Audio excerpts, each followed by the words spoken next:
এই দুনিয়ার পুরো জীবনটা এটা হচ্ছে লালসাময় একটা জীবন, লোভ, মরিচিকা, মায়াজাল।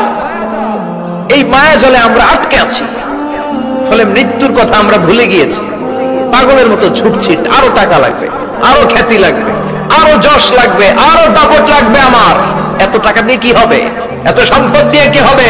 এত ব্যস্ততা দিয়ে কি হবে? তোমার স্টপ, থামুন, অনেক হয়েছে, আন্না, থামুন। Take a rest, take a breath and think about death. Think that you have to go back to your Lord. একটু বসেন না, একটু ভাবেন যে আমাকে চলে যেতে হবে, চলে যেতে হবে। এই কোলাহল, এই ব্যস্ততা, এগুলো থাকবে, থাকবো না আমি। সাইয়েদনা ওমর ফারুক বলেছেন, মুতু ক্বাবলা আন তামুতু, মরার আগে একবার মরো। হাসিবু ক্বাবলা আন তুহাসাবু আলাইকুম, তোমার হিসাব নেওয়ার আগে তুমি একবার নিজের হিসাবটা করো না। তুমি যদি তওবার মতো তওবা করতে পারো, ক্ষমার মতো ক্ষমা চাইতে পারো, চোখের পানি ছেড়ে, চোখের পানির বড় দাম, চোখের পানির মধ্যে বিশাল কারিশমা, এটা আল্লাহ খুব পছন্দ করে। এত ভালোবাসা কই যাবে? কেউ থাকবে না, সবাই আপনার অন্ধকার কবরে রেখে দিয়ে চলে আসবে। উপরে বাঁশের কঞ্চি, তার উপরে মাটির চাপা, অন্ধকার আর অন্ধকার।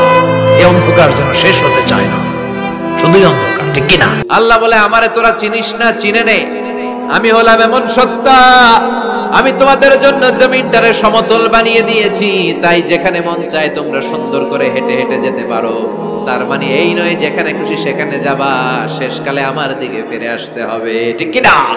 মিনহা খালাকনাকুম ওয়া ফিহা নুঈদুকুম ওয়া মিনহা নুখরিজুকুম তারাতান উখরা।